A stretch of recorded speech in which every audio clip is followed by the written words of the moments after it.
Hello, I'm Richard Chambers, President and CEO of the Institute of Internal Auditors, and this is the latest in my continuing series on insights and advice, in which I am examining important issues related to internal auditing and risks, particularly those connected to the COVID-19 pandemic. Today, I'm pleased to welcome back Ian Beale, Vice President of Gartner, who is a senior risk and fraud manager with extensive experience in the automotive, media, market research, finance, and IT sectors. Ian joined me in an earlier conversation, and I was anxious to have him rejoin us to continue our conversation. So, Ian, welcome back. Richard, it's great to be back. Thanks for asking me. Ian, working from home has become a way of life during this pandemic. In fact, Google just announced that it's going to keep its staff working from home through next summer. I know as the CEO of the IIA, I just notified our staff that we're not going to ask them to return to the workplace until early next year either.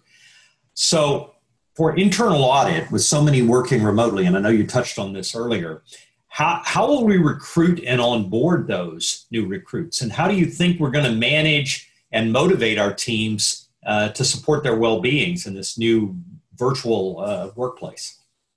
Yeah. Again, let me talk about recruit, onboard, and manage in turn. I think recruiting, there's a great opportunity here. If you're not recruiting for a specific location, if people are going to be working from home, then suddenly the world is your talent pool. You can literally be recruiting anywhere in the world to search for the best candidate for your role. Now, you might need a couple of things there. You might need them to be fairly near an airport, so as and when travel does open up again, they can travel as needed. You clearly want them to be able to be working in a place where there's good network if they aren't going to be working from home, so they can't be off-grid or anything like that. But it really does open the door for selecting the best candidate, irrespective of where that person is located. And we've been talking with clients who have done exactly that. Now, that clearly raises some challenges, because normally when you're interviewing or selecting, at some point in the process, there's a face-to-face meeting.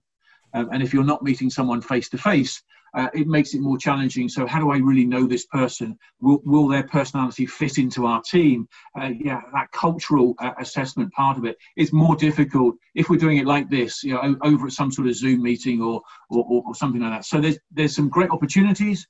Geographically, you're freed up because you're recruiting from anywhere, but there's some challenges around how do you best assess that individual. That kind of flows through in terms of the onboarding, where a lot of the things that we would normally do, kind of sitting together at a desk, coaching over a cup of coffee, that type of thing, is going to be a little bit more challenging, because we're going to have that cup of coffee over a Zoom meeting and have that coaching and mentoring and onboarding discussions remotely, because the new individual will be remote, and I will be remote, and kind of our boss will be remote, and our auditees are remote. We're not actually in the same place. So all of those things that need to happen on the onboarding need to happen, but they're going to be they're going to be over a screen. They're going to be remote. So of course, much more challenging, including building your network, not only with the other auditors in the team, but with our assurance colleagues and with key managers. You're going to be building that network, and that's going to be more remotely, and that's going to be more difficult as well. So onboarding is going to be similar, but quite substantially different. So it's going to be more challenging, probably a little bit slower. Then ongoing in terms of managing, of course, audit managers now, over the last few months, have been really focused on how do we have to adjust our day-to-day management to, in terms of productivity. You might prefer early morning working, I prefer late afternoon working. So we're not actually, our overlap is limited. So in terms of managing productivity, managing quality, managing the sort of the spirit in the team, much more difficult if we're all remote. So what we're seeing more and more teams doing is thinking quite creatively, and in doing it's a bit of a phrase, cultural hack. What can we do to introduce a short, simple, but effective change? Let me give you some examples. So optimism, it can be easy to feel a bit depressed at the moment. So can we start our meetings, our team meetings, for example, with, let's go around the table, what's success? Talk about success. What have you done that's been a great success? So we start a little bit more upbeat. There's a feeling perhaps we've lost control individually. So how can we help our auditors make more decisions? Selecting projects they're going to work on, selecting who they're going to work with. So what can we give them control over? Feeling of belonging maybe re-engineer some of our meetings so that we deliberately have we all dial in 15 minutes before, so we can have that cup of coffee and a conversation before the meeting starts, as we would maybe around the coffee machine before we physically went into a room before the meeting starts. So thinking about how we organize our meetings, not having them back to back one after another, but allowing time for that water cooler conversation, that coffee machine conversation. And finally, let's just think more creatively about recognition. We all respond well when we're praised. So how we probably need more recognition of great work being done by teams and by individuals, because these are difficult times. They're feeling isolated. They're feeling remote. So we need, as managers, we need to be thinking very creatively about that optimism, control, belonging, and sort of pride as well. So there's a lot of things we need to do which are not audit technical management things. They are great people management things. Some good advice, I think, for a lot of chief audit executives who are trying to figure out how to keep their staff thinking and acting as a team. You know, Ian, beyond COVID-19, organizations and people are being greatly affected in 2020 by social unrest, particularly here in the United States. And we continue to see violence overtake peaceful protests.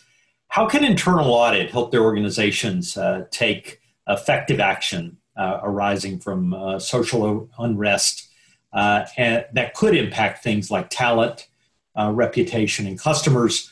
Also, what's the role of the chief audit executive as a senior executive in taking action within their own organization? Yeah.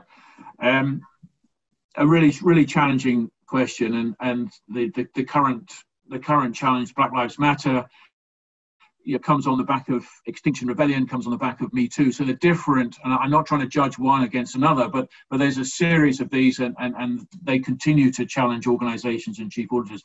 And I think the role of chief auditor is twofold.